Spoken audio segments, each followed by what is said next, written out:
Queridos, o texto que nós vamos abrir hoje a palavra para nós meditarmos é em Gênesis, no capítulo 6. Gênesis, no capítulo 6, onde nós vamos ler sobre a história da família de Noé. Estamos falando sobre família, que é o nosso maior patrimônio. A família é o meu maior patrimônio. Então, dentro desse contexto, as pregações têm sido voltadas para a família. Então, nós vamos ver alguma coisa sobre a família de Noé. Gênesis 6, de 6 a 9. Então o Senhor arrependeu-se de ter feito o homem sobre a terra, e isso cortou-lhe o coração. Disse o Senhor: farei desaparecer da face da terra o homem que criei, os homens e também os animais grandes, os animais pequenos e as aves do céu. Arrependo-me de havê-los feito. A Noé, porém, o Senhor mostrou benevolência, graça. Esta é a história da família de Noé. Noé era um homem justo, íntegro entre o povo da sua época. Ele andava com Deus. Você se considera uma pessoa de sucesso? Eu creio que nós precisamos entender o que é sucesso. Tem uma revista chamada Forbes, que são as pessoas milionárias do mundo. Então, todas aquelas pessoas são consideradas pessoas de sucesso. As pessoas olham para aquelas pessoas e veem-nas como homens de sucesso, mulheres de sucesso. Eu quero que você pense comigo, 3 homens riquíssimos. Vamos tirar 3 homens, 3 dessa revista, que estão no topo, tá? E eu só quero que você tente imaginar comigo, esses 3 homens riquíssimos. Um vive sozinho, porque ele não tem o respeito e nem o amor dos seus filhos. Ninguém gosta dele. Ele foi um homem tão mesquinho e tão voltado e focado para o dinheiro, que ele afastou de si todas as pessoas, inclusive família e amigos. Ninguém suporta aquele homem, mas ele tem sucesso financeiro. O segundo homem, ele morre muito cedo. Por quê? Porque não cuidou da sua saúde. Um bom vivant, um homem riquíssimo, tinha muito dinheiro, então ele desregradamente acabou com a sua saúde, tentando aproveitar a vida, e morreu cedo. Mas estava na revista, um homem de sucesso. O outro, uma pessoa extremamente deprimida, sofre depressão profunda e é muito infeliz. Mas ele pode pegar o jato particular dele e sair daqui, ir para Paris, na hora que ele quiser, comer no melhor restaurante do mundo e voltar no outro dia sem problema algum, porque ele tem como fazer isto. Mas ele não faz, porque ele não tem alegria nenhuma de viver. Tem muito dinheiro, mas não consegue usufruir daquele dinheiro que tem. Então, uma coisa que eu preciso entender, qual que é o conceito que você tem de sucesso? Porque muitas vezes as pessoas focam só em dinheiro. O sucesso é quando alguém está bem financeiramente. O sucesso é quando eu tenho dinheiro. O sucesso é quando eu tenho status. O sucesso é quando as pessoas me veem e admiram pelo fato de eu ter vencido na vida. Mas o que é vencer na vida? É ter dinheiro? Então eu preciso pegar esse conceito. O que é ter êxito na vida? É interessante que a vida é um conjunto de coisas. São várias coisas. O dinheiro é uma delas. É uma faceta. Mas e a família? E a saúde? E os amigos? E as outras áreas da vida? E a minha vida intelectual?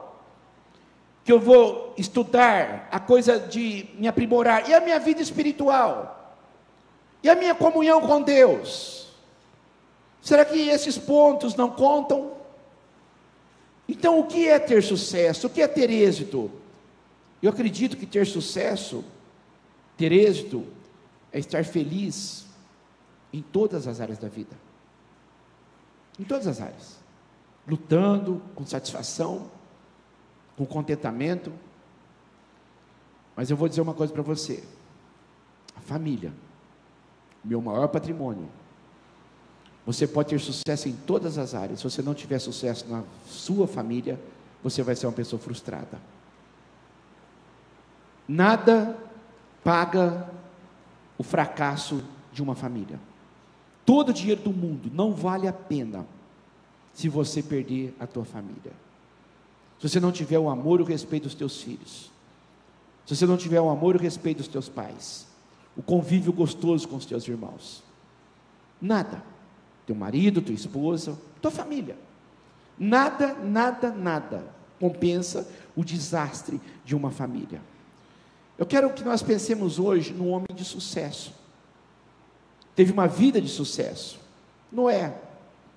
É interessante que Noé, ele teve sucesso porque ele salvou toda a sua família. No dilúvio, somente 8 pessoas foram salvas. E quem foram salvos? Noé, a sua esposa, os seus 3 filhos e as suas 3 noras. 8 pessoas. Ele conseguiu salvar a sua casa. Quer uma pessoa de mais sucesso do que esta? Então, olha só a história da família de Noé, que pode ser a história da tua família, galgando o sucesso que Deus deseja. É interessante que o texto que nós vimos usa uma linguagem antropomórfica, é um termo na teologia, antropos, homem, mórfica, forma, a forma humana de se falar de Deus. Tem algumas coisas que, se nós não usarmos uma linguagem humana, antropomórfica, a respeito de Deus, não podemos compreendê-lo. Deus é espírito. Vou dar um exemplo. Mas a Bíblia diz que os olhos de Deus passeiam sobre a terra. Mas Deus é espírito e não tem olhos. A mão de Deus nos protege. Mas Deus é espírito. Se Ele está em todo lugar ao mesmo tempo, Ele não tem mão. Então Ele não tem forma corpórea. Os ouvidos de Deus estão atentos ao nosso clamor. Mas Deus está em todo lugar ao mesmo tempo.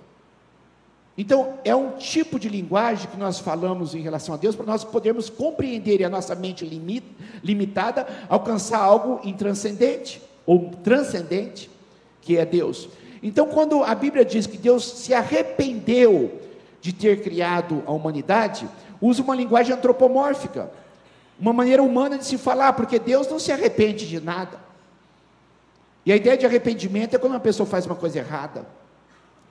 Mas no caso aqui é uma linguagem dizendo que Deus, Ele mudou de ideia porque houve uma mudança no homem. Deus criou o homem com um projeto e o homem se desviou desse projeto de uma forma muito grande. Então diz Deus, quando Ele olhou a humanidade, se entristeceu, ardeu-lhe, doeu-lhe o coração. É muito profundo esse texto. E diz que Deus se arrependeu de ter criado a terra e ter criado os seres humanos e a criação toda que estava totalmente deflagrada. Tudo começou quando a obra perfeita, a obra-prima da criação, foi atingida pelo pecado, onde Deus idealizou uma família. Deus colocou-os num lugar chamado Éden, lugar de delícias, é o projeto de Deus. Deus andava na viração da tarde, no finalzinho da tarde, e andava junto com Adão, conversando com Adão lá no Éden. Era uma comunhão íntima, pessoal. Este era o projeto de Deus. Mas o homem escolheu não querer isso para a sua vida. O homem escolheu desagradar Deus, porque Deus deixou para ele o livre-arbítrio. E a partir daí, quando entrou o pecado na humanidade, começa também as acusações. 2 que eram para serem unidos, começam a te degladiar. Adão, o que você fez? Foi a mulher que o Senhor me deu. O Senhor tem até parcela de culpa nisso também. Eva, o que você fez? Foi a serpente. Começaram as acusações. Eles foram expulsos dali. E começaram as mazelas da humanidade. Eu creio que o ápice da desgraça na vida de Adão e Eva foi quando eles descobriram que um irmão matou o outro. Eu creio que nesse momento eles devem ter pensado: o que nós fizemos? Eu fico imaginando a notícia de que Caim matou o seu irmão Abel, por inveja, por ciúmes, por ódio. E aí começam as brigas, as mortes, as dissensões. Adão e Eva tiveram filhos e filhas, não foram somente Caim e Abel. E dentre esses, depois que Abel morreu, nasceu-lhe um filho chamado Sete.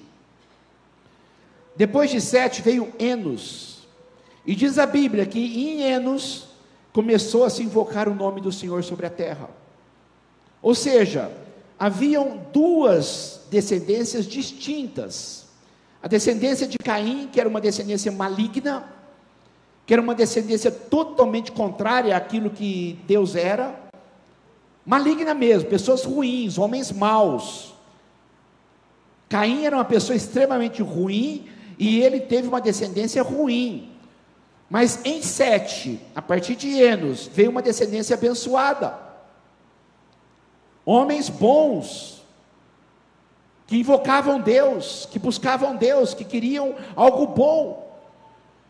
Até chegarmos no capítulo 6 de Gênesis, que é o capítulo que fala sobre o dilúvio, sobre Noé, onde nós vemos que quando os homens começaram a multiplicar-se, na terra lhe nasceram filhas. Preste atenção nisto. Os filhos de Deus, descendência de Sete, viram que as filhas dos homens, descendência de Caim, eram bonitas, e escolheram para si aquelas que lhe agradaram. Ou seja, a descendência boa foi adulterada, foi corrompida pela descendência ruim, por causa de uma coisa chamada sexo, por causa de uma coisa chamada casamento mal escolhido, por causa de uma coisa, equívocos. Os homens de Deus escolheram pessoas que não eram de Deus, e ao invés deles influenciarem, eles foram influenciados. E a partir daí toda a humanidade começou uma decadência moral. Eu vou colocar uma coisa para você: vale a pena você rever o teu conceito de casamento. É melhor você ficar sozinho do que ficar com alguém que vai te levar para baixo, e principalmente para longe de Deus. Se o teu marido hoje não é de Deus, você está casado, lute pelo teu casamento. Mas se você ainda não é casado, pense bem no que você vai fazer com a tua vida, com as tuas escolhas, porque foram justamente essas escolhas que fizeram com que a humanidade fosse corrompida. E por causa da corrupção da humanidade, todas as pessoas se desviaram, não havia mais uma descendência boa, porque houve uma corrupção total, plena, global. Então Deus promete acabar com todo o fôlego de vida.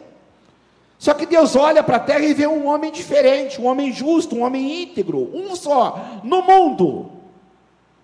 Este homem achou graça diante de Deus, Noé. E Deus arquiteta um plano de um dilúvio, de uma grande chuva. E este homem foi escolhido para construir uma grande barca, ou arca, para salvar um casal de cada espécie do mundo. Ele obedeceu, ele creu, e porque ele obedeceu e creu, ele conseguiu não somente se salvar, mas salvar também a sua família. 8 pessoas, Noé, a sua esposa, seus 3 filhos e as suas 3 noras. Agora, olha só o que Jesus fala sobre isso. Como nos dias de Noé, assim também será na vinda do Filho do Homem. É o tempo que nós estamos passando hoje. Ele compara com a época de Noé. Pois nos dias anteriores ao dilúvio, o povo vivia comendo e bebendo, casando-se e dando-se em casamento, até o dia em que Noé entrou na arca. E eles nada perceberam, até que veio o dilúvio, os levou a todos. Assim acontecerá na vinda do Filho do Homem. Há uma comparação feita por Jesus entre os dias de Noé e os nossos dias. E uma coisa que é impressionante nesse texto é que as pessoas, de uma forma geral, não estão nem aí com Deus. Estão vivendo a vida como se nada fosse acontecer, como se fôssemos eternos aqui neste mundo, como se o dinheiro conquistado fosse tudo, como se nós nunca fôssemos morrer. Ninguém pensa que vai prestar contas para Deus, ninguém. Como nos dias de Noé, assim serão os dias precedentes à vida do Filho do Homem. Viviam, normal, como as pessoas vivem hoje. Você está aqui hoje pensando, amanhã eu vou ter que trabalhar. Casavam-se e davam-se em casamento, ou seja, havia projetos. Até o dia que Noé entrou na arca, tudo aquilo acabou. Até o dia que Jesus voltar, e tudo aquilo acabará. Então eu preciso pensar como eu tenho sido. Será que eu tenho sido como a multidão, de uma forma geral, global? Nós vivemos num mundo, numa sociedade hedonista, que só busca o prazer, só busca o querer. Se eu estou vivendo desta forma, como se nada tivesse acontecendo, ou eu tenho coragem de escolher ser diferente, e andar na contramão da sociedade, numa contracultura. Eu quero servir Deus no mundo corrompido. Eu quero que a minha família seja diferente das outras famílias. Então eu preciso entender que para eu querer pensar em ter algo, isso vai depender das minhas escolhas. Hoje, de onde eu quero chegar? Qual que é o desejo do seu coração? Escolhas. Porque estamos como nos dias de Noé. A pergunta é: você é como Noé? A tua família pretende ser como Noé?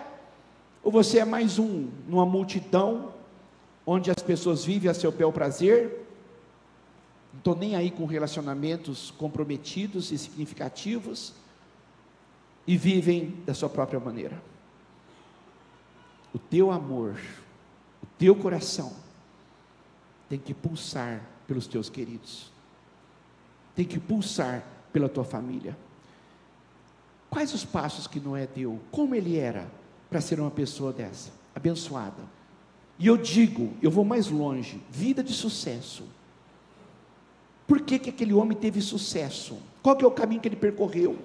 Como ele conseguiu salvar toda a sua família?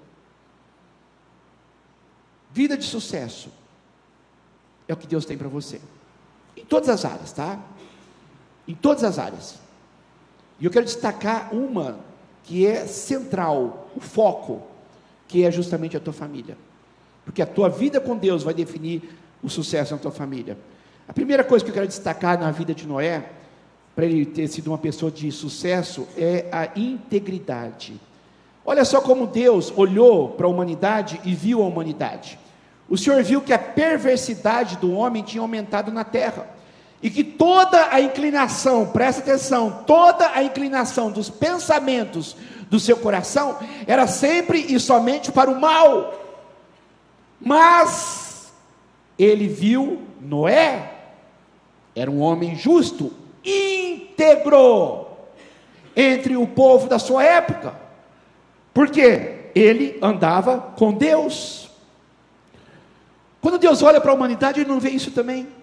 A intenção do coração do homem sempre voltado para o que é mal, tão somente para o que é errado. Agora, ele olhou para Noé e viu uma coisa, porque Noé andava com Deus, isso fazia parte do seu estilo de vida. Ele viu uma coisa chamada integridade. Sabe o que é integridade? É uma pessoa inteira, que não se corrompe. O que é uma pessoa íntegra? É uma pessoa honesta. Uma pessoa íntegra é uma pessoa que não aceita suborno.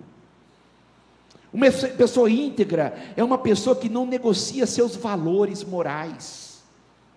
Ela sabe o que é para a vida. Ela sabe quem ela é. Preserva a moral. Uma pessoa íntegra não é uma pessoa que usa máscaras.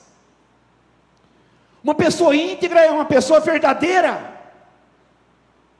Na igreja, ela é a mesma coisa que é na sua casa, que é a mesma coisa no seu trabalho, e que é a mesma coisa das madrugadas na internet.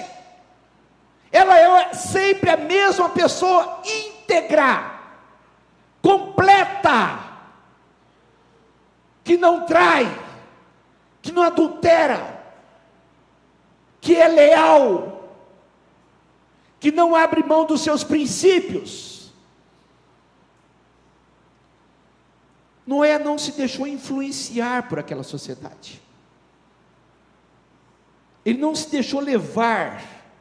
e se corromper, porque o caráter de Noé era o caráter de Deus. Por quê? Ele andava com Deus. Você quer conhecer uma pessoa? Perceba com quem ela anda, ela vai ser igual, porque nós somos seres influenciáveis, influenciamos e somos influenciados.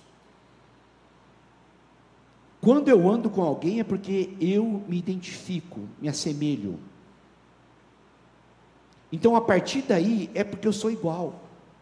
Por que Noé, ele teve integridade? Porque ele andava com Deus, ele era o seu caráter, Deus o influenciava. E eu vou dizer uma coisa para você, apesar da época em que ele viveu, e Jesus diz, nos dias que precedem a vinda do Filho do Homem, esses dias serão como de Noé. Ou seja, muitos dizem, hoje é muito difícil servir Deus. Muitos dizem, hoje é difícil ser honesto. No país que nós vivemos, ser honesto, você fica pobre. Muitas pessoas hoje dizem que é impossível ser diferente. Mas eu digo para você, em todas as épocas, sempre será difícil, ou será impossível, para aquela pessoa que não tiver firmeza do seu propósito, que não sabe o que quer. Não é só hoje não, no passado também. Quando eu não sei o que eu quero, quando eu não tenho integridade, eu sou levado por qualquer vento, e por qualquer influência. Agora, outras pessoas também dizem, não só o tempo, a época que nós vivemos, mas também o lugar. É muito difícil ser cristão na faculdade, onde eu estudo. É muito difícil ser cristão no trabalho que eu tenho. É muito difícil ser cristão com todo esse acesso à informação que nós temos hoje em computador, em celular e essas coisas todas. Todos os lugares serão difíceis para quem não tem firmeza de propósito. Todos os lugares. Não existe isso. Noé, ele foi íntegro, e eu vou dizer uma coisa para você, ele era o único no mundo, mas ele escolheu isso para si. Então, integridade e caráter é questão de escolha, é questão de opção. No mundo mal, corrompido, é possível sim ser íntegro, se eu quiser, se eu escolher isso para mim, se eu optar por isto. Na Segunda Guerra Mundial, teve um filósofo holandês, judeu, que foi preso, e ele disse uma coisa, que incentivou, de uma forma tremenda, as pessoas, não somente do campo de concentração dele, onde ele viveu, onde ele sofreu demais, mas também influenciou todos os outros judeus, e aquela frase que ele colocou, ficou célebre na história. Ele disse o seguinte, eles podem, falando sobre os nazistas, eles podem até me matar, mas eles não podem interferir nas minhas vontades e nas minhas escolhas. Eles podem até me matar, mas eles não podem me obrigar a ser quem eu não quero ser. Pronto. Eu morro, mas eu não mudo. Porque ninguém pode me obrigar a ser quem eu não quero, porque eu sou livre. Eu sou livre para escolher quem eu quero, e o que eu quero ser. Eu sou livre. Eu sou livre para dizer, eu quero servir Deus. Como eu também sou livre para dizer, eu não quero servir Deus. Então a integridade é questão de escolha. E eu vou dizer uma coisa para você, não tem coisa mais gostosa do mundo, do que você dormir à noite, colocar a cabeça no seu travesseiro, e ter paz, sabendo que o que você tem feito de forma honesta, que aquilo que você trabalhou naquele dia, você não lesou ninguém, não roubou ninguém, não maltratou ninguém. A coisa mais gostosa do mundo é quando eu tenho um propósito firme por causa das minhas escolhas. Isso interfere muito na minha comunhão com Deus, e a minha comunhão com Deus interfere muito na minha comunhão com as pessoas, e a minha comunhão com Deus e com as pessoas interfere muito na minha comunhão comigo mesmo, na paz do meu coração. Isaías 26, tu guardarás em perfeita paz aquele cujo propósito é firme, que sabe o que quer, porque ele confia em ti. escolhas, estilo de vida. Cuide do teu caráter, cuide de você. Se você cuidar do teu caráter, Deus vai cuidar da tua reputação. Caráter é quem eu sou, reputação é como as pessoas me veem. E o grande problema, nós hoje parece que estamos muito mais preocupados com o que as pessoas acham ou deixam de achar de nós, do que com quem realmente nós somos. E muitas pessoas têm perdido as suas famílias, porque estão muito mais preocupadas em mostrar para as pessoas de fora, que tem uma máscara, uma superficialidade de uma família abençoada, de pessoas que vão à igreja, de pessoas que professam o cristianismo, mas a única preocupação é a reputação, o que as pessoas vão pensar. Mas em casa, não cuida do seu caráter. Na vida, não cuida do seu caráter. É como edificar uma casa sem alicerce. Uma hora vai ruir. Uma hora vai ruir. Não viva para agradar os outros. Viva para agradar a Deus, porque é Ele que te vê em secreto, Ele sabe o que passa no seu coração. O primeiro passo para eu salvar a minha casa e ter sucesso na minha família é ser uma pessoa íntegra, de caráter. A segunda coisa, autoridade. Autoridade é a consequência de quem é íntegro. Autoridade, eu vou ter autoridade moral, eu vou ter autoridade sobre as pessoas da minha casa, eu vou ter autoridade para as pessoas olharem para mim, me admirarem, dos de fora. Por quê? Porque eu sou uma pessoa íntegra. E sabe por que Noé salvou a sua família? Por causa da sua fé. A sua fé o fez íntegro, andou com Deus. Diga-me com quem andas e eu direi quem és. Andou com Deus, foi íntegro. E foi justamente essa integridade que influenciou a sua esposa. Foi justamente essa integridade que influenciou os seus filhos. Foi esta integridade que influenciou as suas noras. Ele tinha autoridade para falar e as pessoas ouvirem e acreditarem nele, porque ele era íntegro. Ele não era um fanático religioso, que vive uma coisa e prega outra. Ele tinha autoridade espiritual por causa da sua vida, da sua integridade moral, do seu caráter. Isto é ser espiritual. Se você quiser ter autoridade na sua casa, autoridade no teu trabalho espiritual, autoridade das pessoas olharem para você e te respeitarem, você tem que pensar que a minha vida toda é um conjunto. Porque tem pessoas que, eu vou dizer uma coisa, às vezes a igreja mais atrapalha do que ajuda, algumas igrejas. Porque colocam que ser espiritual é quando eu venho no culto só.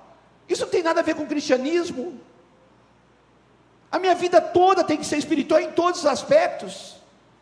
Tudo é espiritual.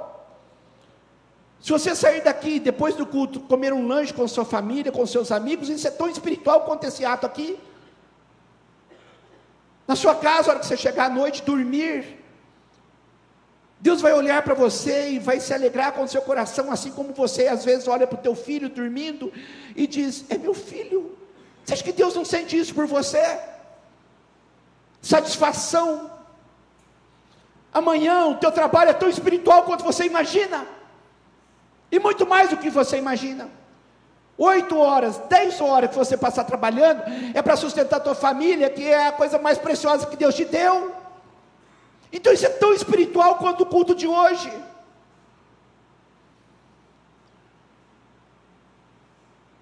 Quando um homem respeita, ama a sua esposa, e mostra para ela, através da relação sexual: eu te amo e não estou te usando. Quando a mulher ama o seu marido através da relação sexual, isso é muito mais espiritual do que você imagina. É um culto a Deus.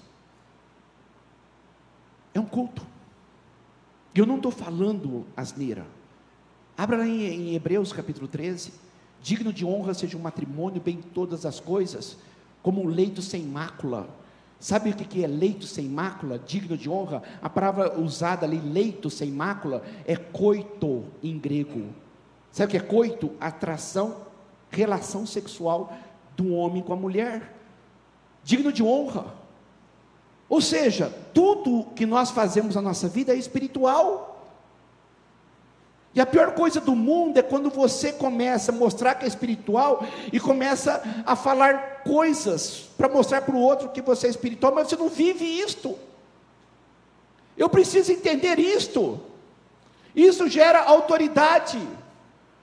Quando eu sou uma pessoa simpática, quando eu consigo rir, quando eu consigo ter um relacionamento gostoso com as pessoas, isto é espiritual. E foi esta vida que Noé tinha. Ele é tão íntegro, que ele vivia aquilo que ele cria e pregava, que Deus chega para ele e dá essa ordem: faça a barca, faça a arca, com 135 metros de comprimento, 22 metros e meio de largura, e 13 metros e meio de altura, era imensa. Se ele não tivesse autoridade espiritual, você acha que os filhos iam ajudá-lo? Por que os filhos ajudaram Noé? Por que eles trabalharam nessa empreitada? Por que toda a família se mobilizou para isso? Porque sabiam quem era Noé. Tem uma réplica que fizeram da arca na Holanda e uma na China, duas réplicas. É mais ou menos esse tamanho da arca, 135 metros, quase um quarteirão e meio de extensão, 22 metros de largura, 13 metros e meio de altura. Ela, só para você ter uma ideia das pessoas perto, é uma réplica real, tá? Do tamanho que a Bíblia diz, da Arca de Noé, na Holanda e na China. Agora, olha só essa eu creio que essa aqui é da China, dentro, 3 compartimentos, como Deus disse para Noé fazer. Eles fizeram 3 andares, mais ou menos isso. Ali ficavam os animais. Era uma obra estarrecedora, grande. Uma coisa que eu vou colocar para você: este milionário que fez, ele demorou 20 anos para fazer. 20 anos. Noé e os seus filhos demoraram 100 anos para fazer. Às vezes as pessoas pensam: nossa, mas demorou 100 anos para fazer? Demorou 100 anos para fazer. Quer dizer, em vista desse homem que pegou todo o aparato de engenharia moderno e investiu todo o dinheiro para construir algo desse porte em 20 anos, até que 100 anos não foi tanto para Noé. Mas ele pegou essa empreitada. Noé influenciou a sua família. E eu vou dizer uma coisa para você: alguém vai influenciar a tua família. Se não for você, vai ser outra pessoa. Alguém vai influenciar os teus filhos. Se não for você, será outra pessoa. Eu preciso entender isto, que eu tenho que ter autoridade espiritual, que é fruto da minha integridade moral, que é fruto da minha escolha, para eu influenciar alguém. Muitos zombavam de Noé. E sabe por que zombavam dele, caçoavam dele, achavam-no louco? Porque não o conheciam. Os seus filhos, a sua esposa o conhecia e diz: nós não vamos zombar dele. Isto é autoridade. Isto é autoridade. Os seus filhos creram nele porque conheciam a sua vida. Você não consegue usar máscaras o tempo todo em casa. Aqui na igreja você consegue. No teu trabalho você consegue. Nos teus hobbies, nas tuas amizades você consegue. Mas em casa não. Lá todo mundo sabe quem você é. E se eu quero influenciar alguém, eu tenho que pensar na minha integridade moral. As pessoas ali conseguem saber quem você é. As pessoas que mais te conhecem são os membros da tua família. Como o pastor elogiando o homem para a mulher: nossa, seu marido é um grande homem de Deus. A mulher deu aquela sorriso amarelo, sem graça. e pensou: só eu sei. Só eu sei o quanto que esse homem é estúpido, insensível. Só eu sei. Só eu sei. As mulheres em casa, filhos, pais. Qual que é a chance dessas pessoas virem para a igreja? Nenhuma. Qual é a chance de você influenciar positivamente as pessoas da tua casa? Nenhuma. Nenhuma. Se eu não tiver autoridade espiritual, que é fruto do meu caráter, da minha integridade, eu não vou conseguir trazer a minha família para Deus. Não vou. Sabe, um dos textos mais profundos sobre isto é 1 Pedro, no capítulo 3. Do mesmo modo, mulheres, sujeitem-se a seus maridos, a fim de que, se algum deles não obedecem à palavra, sejam ganhos sem palavras, pelo seu procedimento, ou pelo procedimento da sua mulher, observando a sua conduta honesta e respeitosa. O que isso quer dizer? Que eu tenho que parar de pregar tanto e viver mais. Eu tenho que parar de falar tanto de Deus para a minha família e começar a viver mais as coisas de Deus na minha família. Como diz São Francisco de Assis: pregue o Evangelho, se necessário, use palavras. Pregue o Evangelho, mas com a vida. Mostre com a vida que você tem Deus, porque a partir daí eu vou influenciar. E esse texto aqui é tremendo, porque diz: você vai conquistá-lo sem palavra alguma, mas pelo seu procedimento. As mulheres começam a vir para a igreja, ficam loucas. Os homens começam a vir para a igreja, ficam fanáticos, loucos. Vem diabo em tudo. Eu estou fazendo o que Deus diz para eu fazer, salvar minha família. Mas salvar como? Você tem que começar a ser mais gentil na tua casa, mais companheiro, mais companheira, mais educado. Parar de chegar com esse pico. Começar a tratar as pessoas melhores, ser mais pacificador, parar de tanta intriga, ser uma pessoa mais amorosa, mais paciente, mais bondosa, fazer atos de bondade. Isto é cristianismo. É assim que eu vou conquistar as pessoas para Deus. Porque se eu continuar sendo essa pessoa insensível, estúpida, promíscua, que fica sempre fazendo coisas que não devem, qual que é a chance da minha esposa querer frequentar a igreja que eu frequento e ter o Deus que eu tenho? Qual que é a chance de eu salvar alguém da minha casa? Tem pessoas preguiçosas que não trabalham, e quando você inquire: por que você está trabalhando? Estou tirando tempo para orar. Vai, que isto? Isso não é espiritualidade, isso é loucura. Isso é loucura. Onde nós estamos chegando com esse cristianismo? Então, quando eu tenho integridade, quando eu tenho autoridade, eu vou colocar os dois num teste de fogo, porque eu preciso também ter perseverança. O meu caráter, sou íntegro. A minha postura, eu tenho autoridade. Então, qual que é o meu estilo de vida? Eu vou perseverar. Quando eu tenho convicção que eu estou no caminho certo, eu não vou desistir dele. Eu tenho que perseverar. Eu não posso voltar atrás. Eu não posso passar para o outro lado. Eu não posso me deixar influenciar. Eu não posso ter ânimo dobre, como diz lá em Tiago, como uma onda do mar que é levado para lá e para cá pelo vento. Ou seja, pessoas que hoje estão firmes na igreja, amanhã não estão. Pessoas que hoje estão firmes no trabalho, amanhã não estão. Pessoas que jogam tudo para o ar. Ânimo dobre, ora consagrado, ora no mundo, longe de Deus.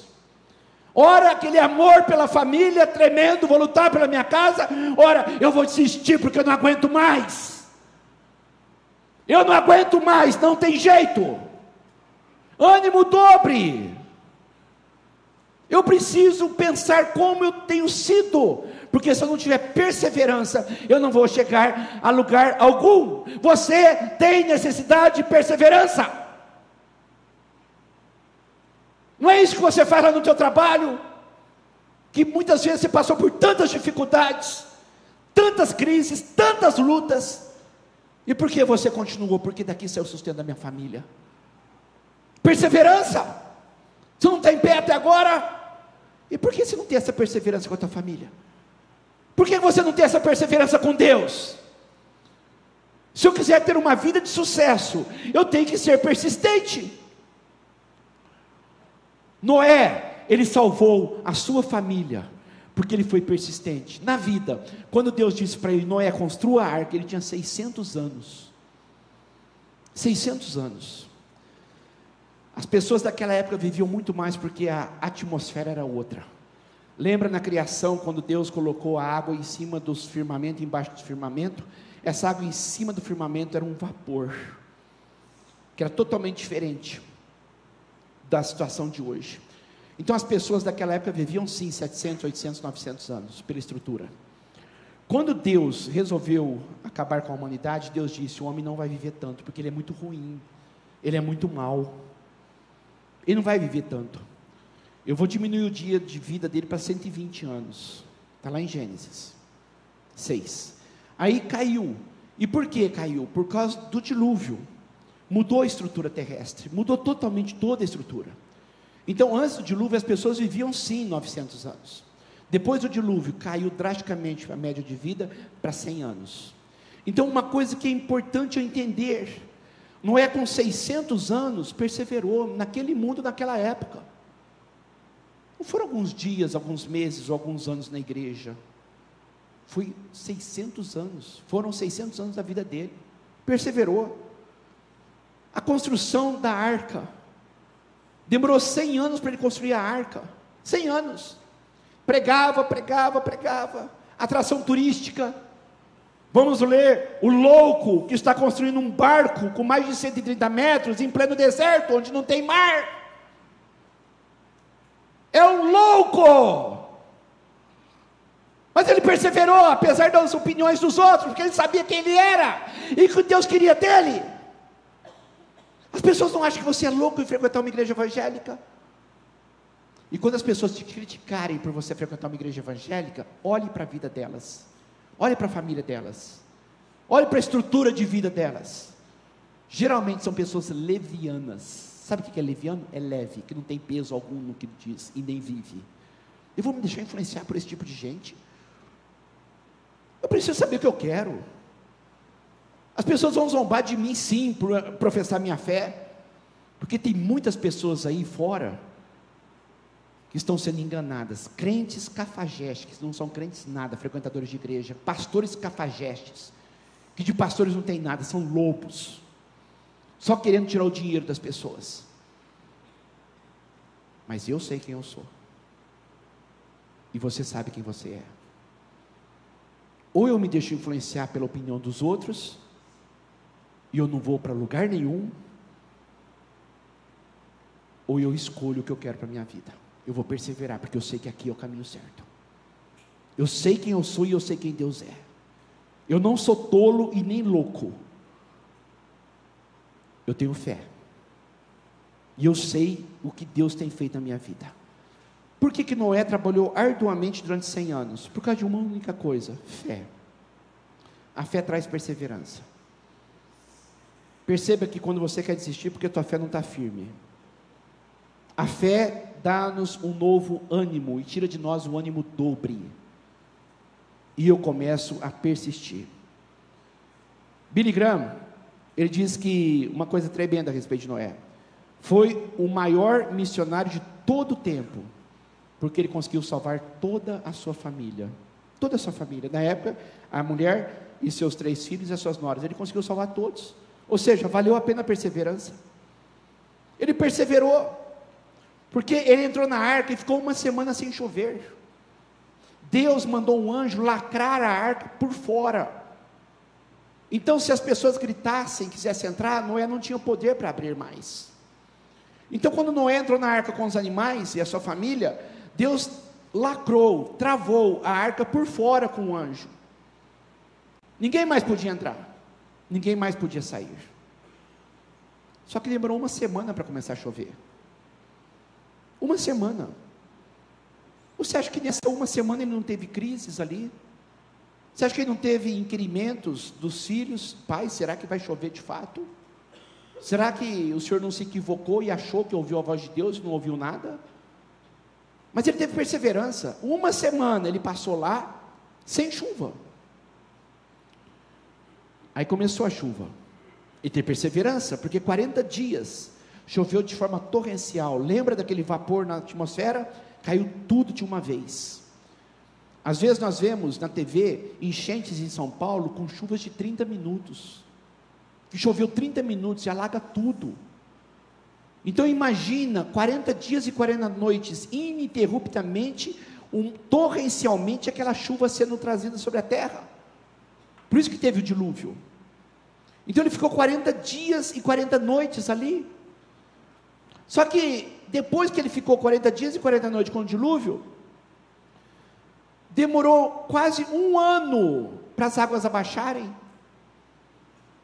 para ele pousar a barca, ou a arca pousar no Monte Ararat, na Turquia.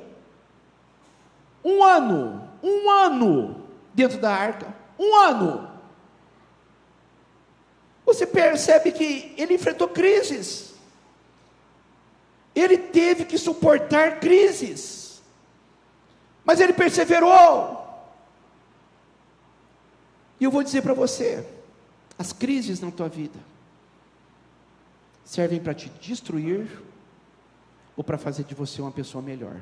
A escolha é tua, pela maneira como você se porta nas crises. A crise numa família pode fortalecer os laços de vocês ou pode destruir a vida de vocês. A crise financeira pode fazer com que vocês sejam unidos ou fazer que venha um divórcio, brigas sem fim e coisas difíceis. No mandarim, o dialeto chinês, crise e oportunidade é a mesma raiz. Filosoficamente isso é muito profundo, porque a crise é uma oportunidade. Você quer conhecer alguém? Você conhece na crise, porque é na crise que nós falamos aquilo que está no nosso coração. É na crise que eu tenho que me controlar, porque na crise eu falo o que eu sinto. Por isso que algumas pessoas dizem, eu falei o que não devia. Por quê? Porque estava lá dentro, engasgado, e você na hora da crise falou, aí você ofende. Nas crises as famílias acabam, nas crises as amizades acabam, nas crises as igrejas são destruídas, nas crises pessoas se afastam de Deus, porque não tem perseverança, porque não sabem suportar, porque não conseguem administrar. Agora eu fico pensando, um ano inteiro, Noé limpando fezes de animais, urina de animais, um ano ali. Imagina o cheiro, imagina o barulho, imagine as dificuldades, mas era o melhor lugar para se estar, porque lá fora tinha morte, ali tinha vida.